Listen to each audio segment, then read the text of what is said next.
அமெரிக்க அதிபர் Donald Trump நாங்க இந்த போர்ல ஜெயிச்சிட்டோம் அப்படின்னு அவர் சொன்னது மார்ச் 3ஆம் தேதி. ஆனா இப்போ வரைக்கும் ஈரான் தாக்குதல் நடத்திட்டு தான் இருக்காங்க. அதுக்கப்புறம் ஏகப்பட்ட பொய் சொல்லிட்டாரு. அதை நம்ம கணக்கு வச்சு என்னோம் அப்படின்னா கிட்டத்தட்ட 35-40 பொய்களை சொல்லிட்டாரு. இப்பவும் புதுசா ஒரு பொய்யை சொல்லியிருக்காரு.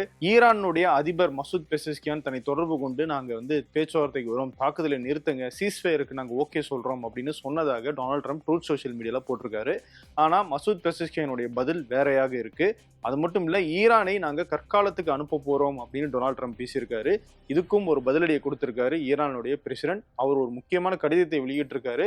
அது இந்த போர் சூழல்ல ரொம்ப பொறுப்பான ஒரு கடிதமும் கூட. அதை பத்தியும் நம்ம இதுல விலாவரியா பார்க்க போறோம். இதை தாண்டி ஒரு பக்கம் இஸ்ரேல், இன்னொரு பக்கம் அமெரிக்க படைகள் மேலேயும் ஈரான் தாக்குதல் நடத்திட்டு இருக்காங்க. இன்னொரு பக்கம் ஹெஸ்புல்லா கிட்ட இருந்தும் இஸ்ரேலுக்கு கடுமையான பதிலடி கிடைச்சிட்டு இருக்கு.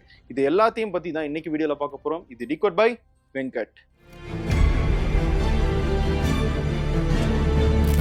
ஈரான் தொடர்ந்து சொல்லிட்டே இருக்காங்க, நாங்க அமெரிக்காவோட எந்த விதமான பேச்சுவார்த்தையும் நடத்தல, அமெரிக்கா தான் எங்களை நேரடியாகவும் மறைமுகமாகவும் ட்ரை பண்ணி ரீச் பண்ணி மெசேஜஸ் கொடுத்துக்கிட்டு இருக்காங்க, இது போர் சமயங்கள்ல இயல்பா நடக்கிற விஷயம் தான், அதை பேச்சுவார்த்தையாக எடுத்துக்கூடாது அப்படின்னு ஈரானுடைய வெளியுறவுத்துறை அமைச்சர் அப்பாஸ் அரக்சியை வெளிப்படையாக சொன்னார். இருந்தாலும் டொனால்ட் ட்ரம்ப் என்ன சொல்றாரு, ஈரானுடைய அதிபர் மசூத் பெசஸ்கியான் சீஸ்ஃபயர், அதாவது தாக்குதல் நிறுத்தத்துக்கு ஓகே சொன்னதாகவும், ஆனா நாங்க ஸ்டேட் ஆஃப் ஹோர்முஸை திறக்காம நாங்க இந்த தாக்குதல் நிறுத்தத்துக்கு வரமாட்டோம் அப்படின்னு ட்ரம்ப் மறுத்ததாகவும் தன்னுடைய ட்ரூத் சோஷியல் மீடியாவில் போஸ்ட் போட்டிருக்காரு.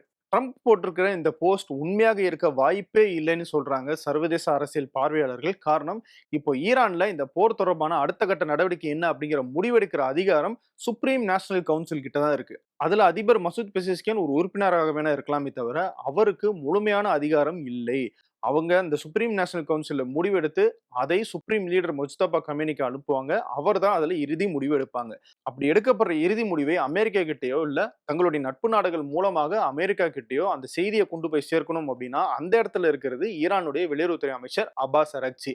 அதனால நேரடியாக மசூத் பெசஸ்கியான் டொனால்ட் ட்ரம்பை தொடர்பு கொண்டு பேசியிருக்கிறதுக்கான வாய்ப்பே இல்லைன்னு சொல்றாங்க அரசியல் பார்வையாளர்கள். தொடர்ந்து இந்த மாதிரியான பொய்யான தகவல்களை சொல்றது மூலமாக ஒரு பக்கம் அமெரிக்காவுக்குள்ள இருக்கிற மக்களுக்கு அமெரிக்கா தான் இதுல சிறப்பா செயல்பட்டுக்கிட்டு இருக்கு, இந்த போர்ல ஜெயிச்சுக்கிட்டு இருக்கு அப்படிங்கிற நம்பிக்கையை ஏற்படுத்துற விதமாகவும், இன்னொரு பக்கம் ஈரானை அழுத்தம் கொடுத்து தங்களுடைய பேச்சுவார்த்தைக்கு வர வைக்கணும், தாங்கள் சொல்ற அந்த நிபந்தனைகளை ஏற்க வைக்கணும் அப்படிங்கிறதுக்காகவும் டொனால்ட் ட்ரம்ப் இதை செய்யறதாகவும் சொல்றாங்க. ஆனா ட்ரம்பினுடைய அந்த முயற்சி பயன் கொடுத்த மாதிரி தெரியல. காரணம், மார்ச் 3ஆம் தேதியே நாங்க இந்த போர்ல ஜெயிச்சிட்டோம், இன்னும் கொஞ்ச நாள் தான் மீதி இருக்கிற ஈரானுடைய அந்த ஏவுகணை தளங்கள், ஏவுகணை உற்பத்தி மையங்கள் இதெல்லாம் அழிச்சிட்டோம் அப்படின்னா போர்ல நம்ம ஜெயிச்சிடலாம் அப்படின்னு டொனால்ட் ட்ரம்ப் சொன்னாரு. அவர் சொல்லி 30 நாட்கள் கடந்துருச்சு. இப்போ வரைக்கும் ஈரான் கடுமையான தாக்குதலை நடத்திட்டு தான் இருக்காங்க. இவ்வளவே டொனால்ட் ட்ரம்ப் இதை பேசிட்டு இருக்கும் போதே ஈரான் இஸ்ரேல் மேலேயும் அமெரிக்க படைகள் மேலேயும் தாக்குதல் நடத்தியிருக்காங்க. ட்ரம்ப் இன்னைக்கு பேசும்போது என்ன சொல்றாருன்னா, நாங்க அடுத்த 2 வாரங்களுக்கு ஈரான் மேல கடுமையான தாக்குதலை நடத்த போறோம், அவங்களுடைய மின் உற்பத்தி மையங்களை குறி வச்சு அட்டாக் பண்ண போறோம், இதெல்லாம் முடியும் போது ஈரான் கற்காலத்துக்கே திரும்பிடும், அவ்வளவு மோசமான நிலைமைக்கு நாங்க ஈரானை கொண்டு போய் விட்டுருவோம், அவங்களுடைய எண்ணெய் மேல நாங்க கை வைக்கல, அதையும் நாங்க கை வச்சு அழிச்சிட்டோம் அப்படின்னா ஈரானால திரும்பவும் எந்திரிக்கவே முடியாத மாதிரி ஆயிரும், அதனால அதை மட்டும் நாங்க விட்டு வைக்கிறோம்னு சொல்றாரு டொனால்ட் ட்ரம்ப். எண்ணெயில கை வச்சா அது அமெரிக்காவிலையும் எதிரொலிக்கும், அமெரிக்காவில் இருக்கிற கச்சா எண்ணெய் விலையும் அதிகரிக்கும் அப்படிங்கிறது டொனால்ட் ட்ரம்ப்க்கு நல்லாவே தெரியும். அதனால தான் அதுல கை வைக்கலன்னு சொல்றாரே தவிர ஈரான் மேல இறக்கப்பட்டு அப்படிலாம் கிடையாது. Shortly, very shortly, we're going to hit them extremely hard over the next 2 to 3 weeks. We're going to bring them back to the Stone Ages where they belong. In the meantime, discussions are. இன்னொரு பக்கம் ட்ரம்பினுடைய இந்த பேச்சுக்கு ஈரானுடைய அதிபர் Masoud Pezeshkian அவர் ஒரு கடிதத்தை எழுதியிருக்காரு. குறிப்பா அந்த கடிதத்தை அமெரிக்க மக்கள் பார்வைக்கு கொண்டு வரேன் அப்படின்னு சொல்லிதான் சொல்லியிருக்காரு. அந்த கடிதத்துல இருக்கிற முக்கியமான விஷயங்களை பத்தி மட்டும் நான் இந்த இடத்துல சொல்றேன். ஈரான் எந்த ஒரு நாட்டுக்கும் அச்சுறுத்தல் கிடையாது, எந்த ஒரு நாட்டையும் ஆக்கிரமிக்கணும்னோ இல்ல எந்த ஒரு நாட்டின் மீதும் படையெடுக்கணும்னோ நினைச்சது கிடையாது. நாங்க எதிர்க்கிறது ஒரு நாட்டினுடைய அரசாங்கத்தை தான், அந்த நாட்டினுடைய மக்களை கிடையாது. அது ரெண்டுத்துக்குமான டிஃபரன்ஸ் எங்களுக்கு நல்லாவே தெரியும் அப்படின்னு சொல்றாரு. அவர் சொல்றது ஒரு வகையில கரெக்ட் தான். இப்ப வரைக்கும் ஈரான் தரப்புல இருந்து அமெரிக்க மக்கள் மேல தீவிரவாத தாக்குதல் நடத்தப்பட்டுச்சு அப்படின்னோ இல்ல அமெரிக்க மக்களை குறி வச்சு ஈரான் தாக்குதல் நடத்தினாங்க அப்படின்னோ இதுவரைக்கும் எந்த செய்தியும் பதிவாகவில்லை. அமெரிக்க படைகளை நோக்கி தாக்குதல் நடத்திருப்பாங்க, அமெரிக்க அரசாங்கத்துக்கு எதிராக தான் அவங்க குரல் கொடுத்திருப்பாங்க. அப்புறம் நீங்க டெத் டு அமெரிக்கா அப்படின்னு தொடர்ந்து சொல்லிக்கிட்டே இருக்கீங்க அப்படிங்கிற ஒரு கேள்வி வருதுல்ல. அதுக்கு தெளிவாக மசூத் பெசஸ்கியான் சொல்றாரு, நாங்க அமெரிக்க அரசாங்கத்தினுடைய ஏகாதிபத்தியத்தை தான் நான் எதிர்க்கிறோமே தவிர நாங்க அமெரிக்க மக்களை எதிர்க்கல, அமெரிக்க மக்களுக்கும் எங்களுக்கும் எந்த விதமான பிரச்சனையும் கிடையாது, அமெரிக்க அரசாங்கம் தான் தங்களுடைய ஆதிக்கத்தை நிலைநாட்டுறதுக்காக இவ்வளவு குற்றங்களை செஞ்சுட்டு இருக்கு, அதுக்கு எதிராக தான் ஈரானும் ஈரானிய மக்களும் இருக்குமே தவிர அமெரிக்க மக்களுக்கு எதிராக இல்லை அப்படின்னு சொல்றாரு. ஒரு காலமும் ஈரான் எந்த ஒரு நாட்டுக்கும் அச்சுறுத்தலான நாடு கிடையாது.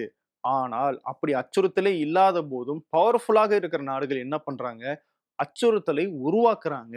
ஈரான் ஒரு அச்சுறுத்தல், அச்சுறுத்தல் அப்படின்னு சொல்லி பொய்யான ஒரு நரேட்டிவ உருவாக்கி ஈரானை எதிரியாக கொண்டு வந்து நிலைநிறுத்துறாங்க. இத ஏன் அவங்க செய்றாங்க அப்படின்னா, அப்பதான் உள்நாட்டுல நமக்கு ஒரு எதிரி இருக்கான். அவனை நான் எதிர்க்கிறேன் அப்படிங்கிற ஒரு பிம்பத்தை உருவாக்க முடியும். தங்களுடைய ராணுவத்தை வலுப்படுத்த முடியும். ஆயுத வியாபாரத்தை ஊக்குவிக்க முடியும். சர்வதேச அளவுல சந்தையையும், வியாபாரத்தையும் கட்டுப்படுத்த முடியும் அப்படிங்கிற காரணத்துக்காக தான் இதையெல்லாம் செய்றாங்கன்னு சொல்றாரு மசூத் பெசஸ்கியான். அவர் சொல்றதுல ஒரு வகையில உண்மையும் இருக்கு. காரணம் இந்த போர் தொடங்கும்போதே டொனால்ட் ட்ரம்ப் 3 முறை பேசியிருக்காரு மாத்தி மாத்தி.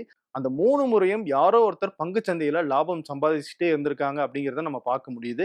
அது மட்டும் இல்ல இந்த போருக்கு நடுவுல 12 பில்லியன் அமெரிக்க டாலர்கள் அளவுக்கு யுஏஇ மற்றும் சில கல்ஃப் கண்ட்ரீஸ் அமெரிக்கா கிட்ட இருந்து ஆயுதம் வாங்கியிருக்காங்க. இதையெல்லாம் பார்க்கும்போது இந்த போர்ல யாருக்கோ ஒருத்தருக்கு லாபம் இருக்கு அப்படிங்கிறது நமக்கு தெளிவாக தெரியுது. அததான் மசூத் பெசஸ்கியானும் சொல்றாரு. ஈரானை சுத்தி இருக்கிற மத்த வளைகுடா நாடுகள்ல அமெரிக்காவுடைய படைத்தளம் இருக்கு. ஈரானை ஒரு போலியான எதிரியாக சித்தரிச்சு, அதனால அந்த கல்ஃப் நாடுகளுக்கு ஆபத்து இருக்கு அப்படின்னு சொல்லி, அந்த கல்ஃப் நாடுகள்ல அமெரிக்கா தங்களுடைய படைத்தளங்களை நிறுவி ஒரு பக்கம் லாபமும் பார்த்துக்கிட்டு இருக்கு. இப்படிப்பட்ட எதிரிகளினுடைய படைத்தளங்கள் எங்க நாட்டை சுத்தி இருக்கும்போது, எங்க நாடுன்னு இல்ல எந்த ஒரு நாட்டை சுத்தி இருக்கும்போதும், அந்த நாடு தங்களுடைய தற்காப்புக்காக ஆயுத பலத்தை வலுப்படுத்த செய்வாங்களா? மாட்டாங்களா? அததான் ஈரானும் செஞ்சதே தவிர, உலக நாடுகளுக்கு அச்சுறுத்தல் ஏற்படுத்தவோ, இல்ல அமெரிக்க மக்களுக்கு அச்சுறுத்தல் ஏற்படுத்தவோ அல்ல அப்படின்னு சொல்றாரு மசூத் பெசஸ்கியான். அவர் சொல்ற அந்த பாயிண்ட்ட நம்ம ரஷ்யா, உக்ரைன் போரோட கனெக்ட் பண்ணி பார்த்தோம்னாலும் பொருந்தும். காரணம் ரஷ்யா இந்த போரை தொடங்குறதுக்கான காரணம் என்ன? உக்ரைன் நேட்டோ படையில இணையணும் அப்படிங்கிற ஆர்வம் தெரிவிக்கிறாங்க அப்படிங்கிறது தான். அப்படி உக்ரைன் நேட்டோ படையில இணைஞ்சுட்டாங்க அப்படின்னா, தன்னுடைய எல்லையிலேயே அமெரிக்காவினுடைய, நேட்டோவுடைய ஒரு படைத்தளம் வந்து அமைஞ்சிரும் அப்படிங்கிற அச்சுறுத்தல் ரஷ்யாவினுடைய பாதுகாப்புக்கான அச்சுறுத்தலாக இருக்கு. அதை நாங்க அனுமதிக்க முடியாது அப்படின்னு தான் ரஷ்யா இந்த போரையே தொடங்குறாங்க. இதையெல்லாம் தாண்டி ஒரு காலத்துல ஈரானுக்கும், அமெரிக்காவுக்கும் இடையில பகையே இல்ல. ஆனா அந்த பகைய உருவாக்குனது அமெரிக்கா தான். 1953ல மொசாதெக் அப்படிங்கிறவருடைய ஆட்சிய கவிழ்த்தது அமெரிக்காவும், பிரிட்டனும். காரணம் மொசாதெக் ஈரானுடைய எண்ணெயை தேசியமயமாக்குனாரு. அது அமெரிக்காவுக்கும், பிரிட்டனுக்கும் பிடிக்கல அப்படின்னு சொல்லி ஆட்சி கவிழ்ப்பு ஏற்படுத்தினாங்க. அதுக்கப்புறமாக மன்னர் ஷா பெஹல்வி அவருடைய ஆட்சியை திரும்பி நிறுவுனாங்க. 1979 புரட்சிக்கு பிறகு இஸ்லாமிக் ரிப்பப்ளிக் ஆட்சி ஈரான்ல வந்ததுக்கு பிறகு தொடர்ந்து ஈரான் மேல பொருளாதார தடைகளை விதிச்சாங்க. ஈரான் ஈராக் போர்ல சதாம் ஹுசேனுக்கு ஆதரவாக அமெரிக்கா ஆயுதங்களை கொடுத்தாங்க ஈரானுக்கு எதிராக. இப்போ ஒபாமா ஆட்சியில போட்ட அணுசக்தி ஒப்பந்தத்திலிருந்து டொனால்ட் ட்ரம்ப் வெளியேறினாரு. அதுக்கப்புறமாக 2 முறை அணுசக்தி தொடர்பான பேச்சுவார்த்தையில நாங்க அமெரிக்காவோட ஈடுபட்டோம். 2 முறையும் ஈரான் மேல தாக்குதல் நடத்தியிருக்காங்க.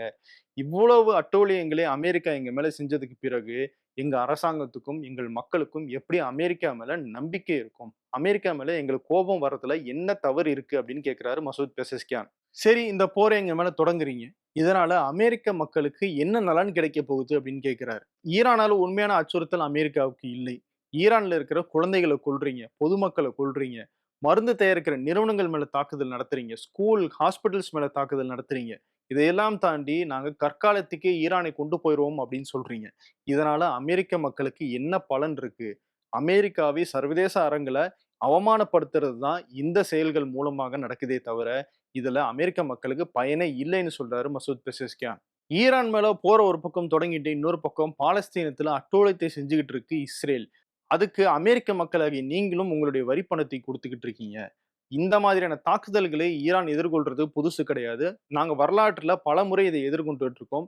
ஒவ்வொரு முறையும் நாங்க இதையெல்லாம் எதிர்கொண்டு வெற்றிகரமாக முன்னேறிட்டு தான் இருக்கோமே தவிர, இதெல்லாம் நாங்க எப்போதும் வீழ்ந்ததே கிடையாது. அதனால இதையும் நாங்க நியாயப்படி எதிர்கொள்வோம் அப்படின்னு மசூத் பெசஸ்கியான் சொல்றாரு.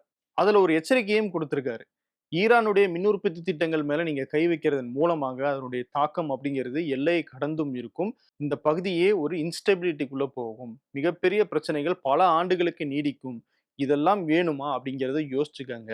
பேச்சுவார்த்தையின் மூலமாக இந்த பிரச்சனைக்கு ஒரு முடிவு தேடுறதுக்கும், ஆயுதம் மூலமாக இந்த பிரச்சனைக்கு முடிவு தேடுறதுக்கும் மிகப்பெரிய வித்தியாசங்கள் இருக்கு. இந்த முடிவுகள் தான் எதிர்காலத்தையே தீர்மானிக்க போகுது. அப்படின்னு சொல்லி தன்னுடைய கடிதத்தை முடிக்கிறாரு.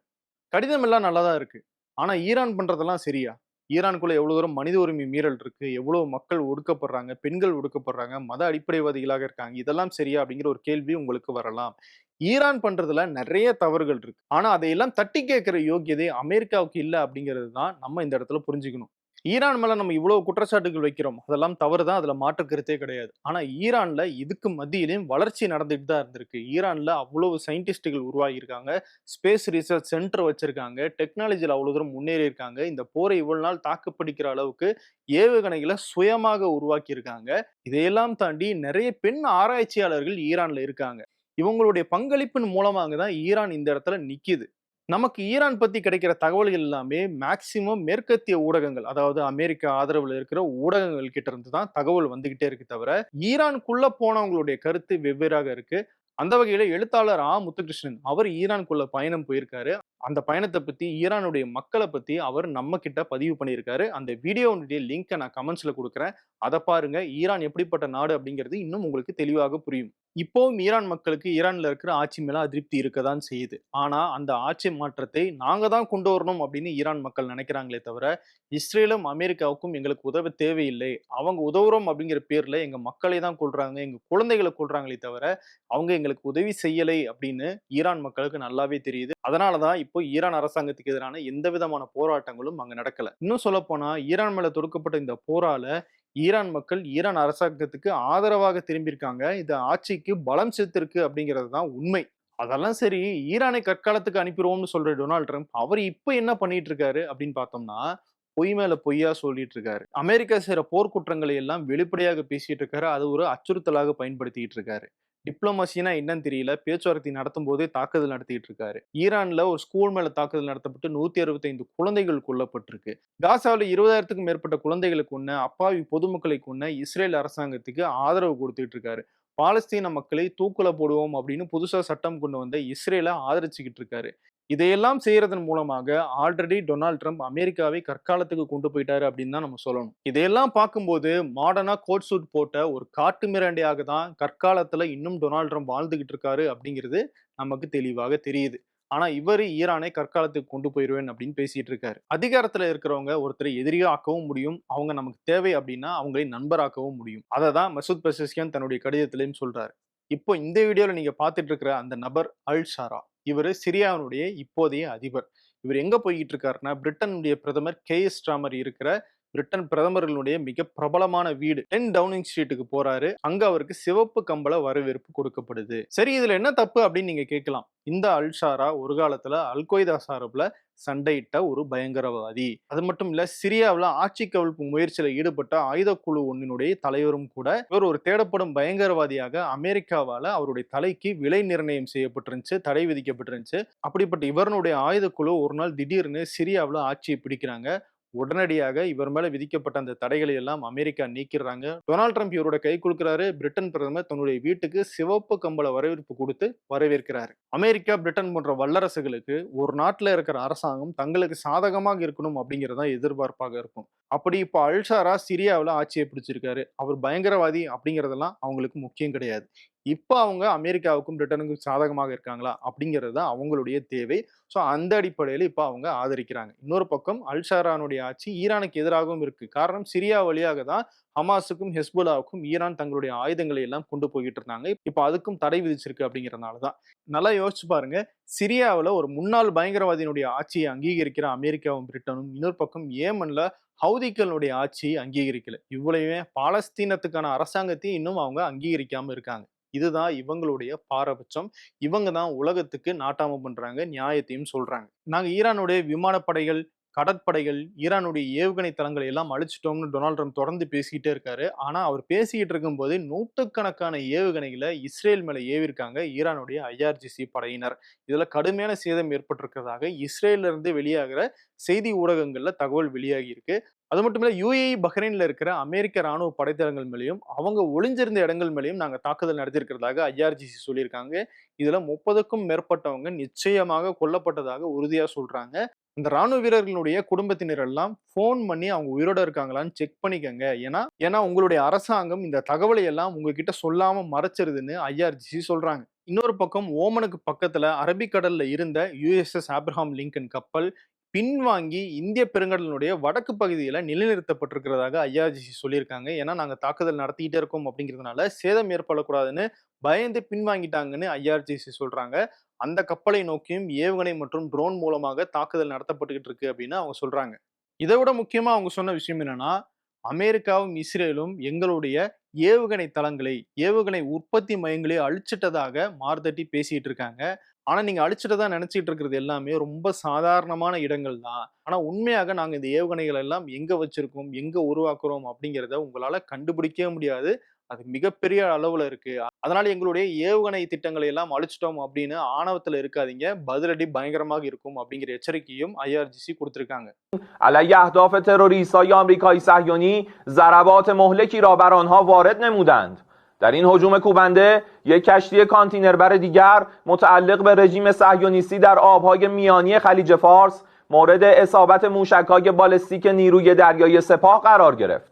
در ادامه عملیات محل تجمع تفنگداران آمریکایی در سواحل کشور امارات که در یک مکان پوششی و خارج از پایگاه نظامی مخفی شده بودند مورد اصابت دقیق پهپادهای انهدامی قرار گرفت. அதே மாதிரி பெர்ஷியன் கல்ஃப் கடல் பகுதியில இஸ்ரேலுடைய வர்த்தக கப்பல் மேல தாக்குதல் நடத்தியிருக்கிறதாகவும் IRGC சொல்லியிருக்காங்க. இன்னொரு பக்கம் நாங்க ஹெஸ்புல்லாவை அழிக்கிறோம் அப்படிங்கிற பேர்ல தெற்கு லெபனானுக்குள்ள ஊடுருவி அங்க தாக்குதல் நடத்திட்டு இருக்காங்க இஸ்ரேலுடைய படைகள். குறிப்பா பொதுமக்களுடைய வீடுகளை காரணமே இல்லாம தகர்த்துக்கிட்டு இருக்காங்க. ஆனால் அவங்க எதிர்பாராத விதமாக ஹெஸ்புல்லா தரப்புல இருந்தும் பதிலடி கிடைச்சிக்கிட்டு இருக்கிறதாகவும், அதுல நிறைய இஸ்ரேல் ராணுவ வீரர்கள் உயிரிழந்திருக்கிறதாகவும் தகவல் வந்திருக்கு. IDF அதாவது இஸ்ரேல் ராணுவத்தினுடைய செய்தி தொடர்பாளரும் இதை உறுதிப்படுத்தியிருக்காரு. 5 இஸ்ரேலிய வீரர்கள் ஹிஸ்புல்லா நடத்திய தாக்குதல்ல கொல்லப்பட்டிருக்கிறதாக அபிஷியலாக சொல்லியிருக்காங்க. ஏற்கனவே இஸ்ரேல் ராணுவத்துல ஆட்கள் தட்டுப்பாடு ஏற்பட்டிருக்கு. இப்படியே போச்சு அப்படின்னா IDF சீர்குலையும் நிலைமை ஏற்படும் அப்படின்னு முப்படைகளுடைய தலைமை தளபதி சொன்னதாக செய்தியை நம்ம பார்த்தோம். இதுக்கிடையில ஹிஸ்புல்லா தரப்புல இருந்தும் கடுமையான பதிலடி வந்துகிட்டு இருக்கு. உயிரிழப்புகள் ஏற்பட்டுகிட்டு இருக்கு. இன்னொரு பக்கம் ஹவுதிகள் 3வது தாக்குதலை நடத்தியிருக்காங்க இஸ்ரேல் மேல. இன்னொரு பக்கம் ஈரானும் தாக்குதல் நடத்திக்கிட்டு இருக்கு. இந்த 3 தாக்குதலும் கோஆர்டினேட்டடாக ஒரே நேரத்துல நடக்கும்போது அது இஸ்ரேல் மேல கடுமையான பாதிப்பை ஏற்படுத்துது அப்படிங்கிற செய்திகள் எல்லாம் அங்கிருந்து கிடைச்சிக்கிட்டு இருக்கு. நிச்சயமாக ஹிஸ்புல்லாவை அழிக்கிறது அப்படின்றது இஸ்ரேலுக்கு அவ்வளவு ஈஸியான விஷயம் கிடையாது. ஏன் அப்படிங்கறத அடுத்தடுத்த வீடியோக்களை நம்ம பார்க்கலாம். இந்த போர் தொடர்பான தொடர்ந்து பல்வேறு விஷயங்களை நம்ம டீகோ நிகழ்ச்சியில பார்த்துட்டு இருக்கோம். அடுத்தடுத்த வீடியோக்கள்ல இன்னும் நிறைய தகவல்களோட வரேன். மீண்டும் சந்திப்போம். நன்றி.